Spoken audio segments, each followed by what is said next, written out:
हर इंसान जब गम, दुख, दर्द, चिंता में डूब जाता है तो उसको यह होता है कि वो इन चिंताओं से मुक्ति हासिल कैसे करे, किस तरह से भयानक रोग कंकर में बदल जाएं, पहाड़ कंकर में बदल जाए। हर इंसान की सोच होती है वो किस तरह जल्दी से जल्दी टेंशन फ्री हो सकता है। और फिर लोग बताते हैं कि आप राम का नाम लिया करो, दान पुण्य करा करो, तो आप इन चिंताओं से, इन परेशानियों से मुक्ति हासिल कर सकते हैं। और दान का तरीका लोग गलत बता देते हैं। सच्चा दान क्या है, किसे कहते हैं सच्चा दान? सभी धर्मों के अनुसार और जो प्रैक्टिकली हमने करके देखा, उस दान का जिक्र आपको बताते हैं। जो सर्वधर्मानुसार सच्चा दान है, आप किसी भी भूखे को खाना खिला देते हैं, चाहे वो मनुष्य है, पक्षी है, जानवर है, कीट पतंगा है, वनस्पति है, आप उसे भोजन करवाते हैं, वह सच्चा दान है। प्यासे को पानी पिला देते हैं, वह सच्चा दान है। कोई बीमार हो, तड़फ रहा हो, आप उसको हॉस्पिटल पहुंचा देते हैं, यह भी श्रमदान है। आप किसी को दुख दर्द में तड़फता देख के, किसी के दिलो दिमाग में बहुत चिंता होती है, टेंशन से भरा होता है, चिंताग्रस्त इंसान को ईश्वर के नाम से जोड़ के उसकी चिंताओं से मुक्ति करवा देते हैं, यह भी सच्चा दान है। तो दान बहुत तरह का है, लेकिन आज घोर कलयुग में दान भी बंट गया है सच और झूठ में। कोई आपके घर हट्टा कट्टा आदमी मांगने आता है और आप सोचते हैं कि मैं इसको पुण्य करूंगा, इसको दान दूंगा तो बहुत फलेगा फूलेगा। अरे भाई, आप उसे दान देते हैं, पैसा देते हैं, और वो उस पैसे से जाके नशा खरीद लेता है, शराब ले लेता है, तो उस नशे से बाद में वो जीव हत्या कर देता है, तो वो पुण्य नहीं रह जाता, वो तो महापाप बन जाता है।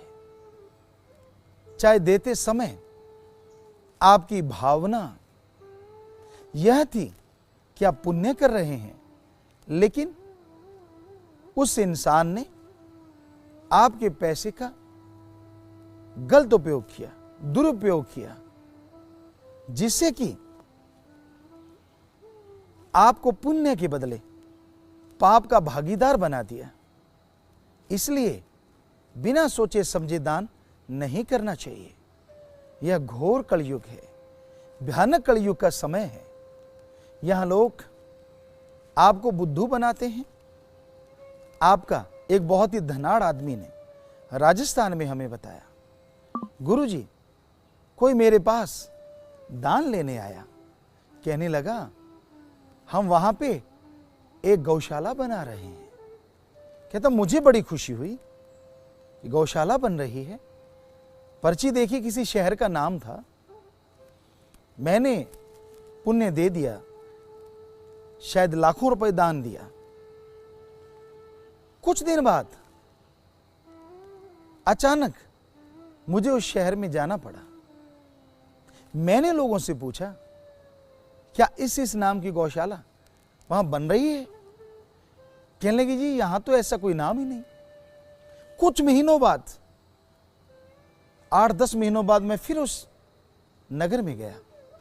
मैंने सोचा तब तो शायद कुछ दिन हुए थे, गौशाला बननी शुरू नहीं हुई थी, अब तो 100% हो गई होगी, क्योंकि दान लेने वाले ने कहा था हम 1-2 महीने में शुरू कर देंगे।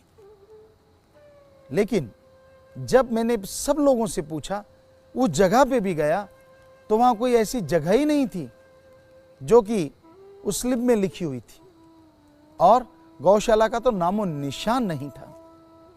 ओ, मुझे तो किसी ने बुद्धू बना दिया। वो सेठ शाहूकार कहने लगा, गुरुजी, तब अचानक मेरे बड़ा दर्द हुआ दिलो दिमाग में। तो इस तरह से आज घोर कलयुग में लोग लूट रहे हैं और लुटवा रहे हैं। ये सही दान नहीं है। हट्टे कट्टे को भिक्षा देना गलत है, रूहानियत के नजरिए से, सूफियत के नजरिए से, क्योंकि आप उसे भीख लेने की आदत डाल रहे हैं। आप उसे कहिए आप तंदुरुस्त हैं, चलो भाई भीख मत लो, मेरे साथ दुकान पे काम करो, मेरे साथ खेतों में काम करो, मैं दूसरों को 200 देता हूं, आपको 400 दे दूंगा। अगर आप ऐसा करते हैं तो यकीनन यह संभव है कि वो भीख की प्रवृत्ति बदल सकती है, क्योंकि मांगना एक तरह का गुनाह है। अगर आप मांगते हैं तो हमारे धर्मों में उसे बहुत ही गलत कहा है। मांगन मरण समान है, मत कोई मांगो भीख, मांगन से मरना भला, ये सतगुरु की रीत। सो मांग के नहीं खाना। सो दान देने से पहले आपको देखना है, या पहले बहुत बड़े बड़े महल बने हुए हैं, पहले ही बहुत अच्छे अच्छे भवन हैं, आप वहां पैसा चढ़ा देते हैं। आप क्या सोचते हैं आपका वो पैसा भगवान के नेक कार्यों में लग रहा है या भगवान के पास चला गया? ये आपकी गलत सोच है। उसका फायदा होगा नहीं होगा, लगता नहीं कि फायदा होगा, पर हम आपको 100% गारंटी देते हैं, जो दान करने का तरीका आपको हम बताने जा रहे हैं, आप उस पर अमल करेंगे तो यकीनन आपका वो दान बहुत फलेगा फूलेगा। तो जैसे आपको बोला, भूखे को खाना, प्यासे को पानी, बीमार का इलाज करवाना, ये पुण्य है, ये दान है। पर सबसे बड़ा दान कौन सा है? जैसे कोई आदमी नशे में डूबा हुआ है, सारा घर, सारा परिवार, सारा मोहल्ला, समाज उस आदमी से बेहद दुखी है, और वो खुद भी अपने आप से बहुत दुखी है कि वो नशा करता है, हरामखोरी करता है, बुरे कर्म करता है।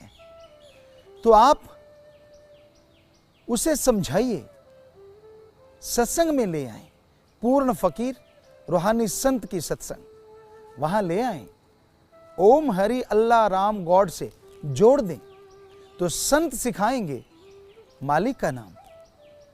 जैसे मालिक का नाम वो इंसान सुनेगा, जीभा पे सुप्रीम पावर गॉड का नाम आएगा, तो वो इंसान नशा त्याग देगा, बुराइयां त्याग देगा, बुरे कर्म त्याग देगा। तो ये वो दान है जिसे महादान कहा जाता है। इससे बड़ा दान दुनिया में दूसरा नहीं होता। उसका सिर्फ यह जीवन नहीं सुधरा, बल्कि उसका अगला जहां भी सुधर गया। अगले जहां में भी वो जन्म मरण में नहीं जाएगा, आवागमन से उसे मोक्ष मिलेगा। और यहां जीते जी वो इंसान गम, चिंता, टेंशन, परेशानियों से आजाद होने लगेगा। आपने उसे सिर्फ राम नाम से जोड़ने के लिए प्रेरणा दी, या उस गरीब का किराया भर के उसे सत्संग में लेके गए। लगता है कि आपने थोड़ा सा काम किया, नहीं, आपने महान कार्य किया, पूरे परिवार को सुखी कर दिया, पूरा मोहल्ला सुखी हो गया, समाज खुश हो गया, तो उन सब की दुआएं आपको मिलेंगी। और सबसे बड़ी दुआ भगवान की तरफ से आपको आएगी, क्योंकि आपने उनकी बिछड़ी हुई रूह को, बिछड़े हुए जीव को फिर से मालिक से जोड़ने का कार्य किया है। तो ये बहुत बड़ा दान है। ऐसा दान जो लोग करते हैं उनके लोक परलोक दोनों संवर जाया करते हैं। जीते जी यहां ऐसा दान करने वालों को सुख मिलना शुरू होता है, कलह क्लेश खत्म होता है और मरणोपरांत आवागमन से मुक्ति ही नहीं मिलती, बल्कि आगे जाके निज धाम सचखंड सतलोक अनामी में बहुत ऊंची पदवी मिलती है। तो ये था महादान, महादानों का महादान। महादान और भी हैं। आप जीते जी खूनदान कीजिए। आप खूनदान करते हैं, आपको लगता है ऐसा करने से शरीर कमजोर हो जाएगा, ऐसा करने से मुश्किलें आएंगी, यह सही नहीं है। अगर आप खूनदान करते हैं, नॉर्मल खुराक भी खाते रहते हैं, तो 7 दिन के बाद आपके जिस्म में फिर से खून पूरा हो जाएगा। और ईश्वर का नाम लेते हुए खूनदान करते हैं, जो नया खून बनेगा वो आगे वाले से कई गुना बेहतर बनेगा, जिसकी वजह से कई बीमारियां कट जाएंगी, टेंशनें खत्म हो जाएंगी। तो खूनदान कीजिए। आप थोड़ा सा खूनदान करते हैं, पता नहीं वो किसकी जाके जान बचाएगा। थैलीसीमिया के मरीज हैं, जरूरतमंद को अचानक आपका खून मिल जाता है तो उसकी जिंदगी बच गई। तो आपने जो खूनदान किया उससे किसी की जीवन बचता है, यह भी महादान है। किसी की जिंदगी बचाने से बढ़ के महादान नहीं होता। आप जीते जी गुर्दा दान कर सकते हैं अगर आपकी इच्छा हो। गुर्दा दान बहुत बड़ी बात है, लेकिन सावधान रहना होगा। आज के घोर कलयुग में लोग खून का, गुर्दों का व्यापार करते हैं। कहीं ऐसे लोगों के हत्थे ना चढ़ जाना। कोई जरूरतमंद मिले कि हां इसको जरूरत है खून की, हां इसको जरूरत है गुर्दे की, आप उनसे मिलिए, अपना चेकअप करवाइए, तब आप खूनदान कीजिए, गुर्दा दान कीजिए। वरना इस कलयुग में बहुत ठग घूम रहे हैं, बहुत बेईमान लोग घूम रहे हैं, बहुत भ्रष्ट लोग घूम रहे हैं, जिनका कोई दीन ईमान धर्म मजहब नहीं होता। वो जीते जी लोगों का खून लेते हैं, गुर्दा निकाल लेते हैं और उसका बिजनेस व्यापार करते हैं। लानते से लोगों पे, लानते से माँ बाप पे, जिन्होंने ऐसे भ्रष्ट लोगों को पैदा किया। ये कहता है हमारा धर्म। तो खूनदान, गुर्दा दान महादान है। खूनदान करते हैं, ब्लड डोनेट, किडनी डोनेट आप करते हैं, तो सावधान होना जरूरी है। पर आप खूनदान करते रहिए। डॉक्टर साहबान जो टाइम बताएंगे उसके अकॉर्डिंग 3 महीने के बाद या जितना समय डॉक्टर बोलेंगे आप खूनदान कीजिए, निरंतर कीजिए, निरंतर खुशियों से जुड़े रहिए। इसके बाद एक ऐसा भी महादान है जिसको करने में आपको बिल्कुल ही हिचक नहीं होनी चाहिए, और वो है मरणोपरांत शरीर दान या आंखें दान। आप इस दुनिया से चले जाते हैं, पर जाने से पहले आप फार्म भर जाइए कि मरने के बाद मेरी आंखें दान की जाएं। उसका टाइम पीरियड होता है, सही तो डॉक्टर साहबान बताएंगे। मे भी मरने के घंटा 2 घंटे में अगर आंखें ले ली जाएं तो वो पूरा काम करती हैं। निपट अंधे हैं, जिनकी पुतलियां सही नहीं हैं। आपका किया गया वो दान उन लोगों को भगवान की बनाई सृष्टि से मिलाएगा। तो ये महादान है। और आंखें दान करने के पीछे भी बहुत सी भ्रांतियां जुड़ी हैं। कई लोग कहते हैं कि अगर आप आंखें दान कर देंगे तो अगले जन्म में आपको आंखें नहीं आएंगी। अरे वाह, कैसी अजीबोगरीब धारणा है ये। अगर आप आंखें दान करते हैं तो गलत नहीं है। मरने के बाद जब आपके शरीर को जला दिया जाएगा या दफना दिया जाएगा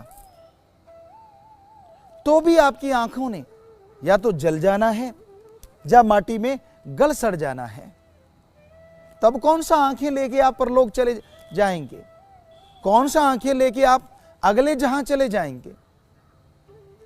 आंखों ने सड़ना है या माटी में गल जाना है, उससे पहले पहले अगर इन आंखों को आप दान कर दें, लिख के दे जाएं, आपके परिवारजन आंखें दान करवा दें, तो आपके परिवार का फायदा, परिवार में आने वाली अगली पीढ़ियों का फायदा है।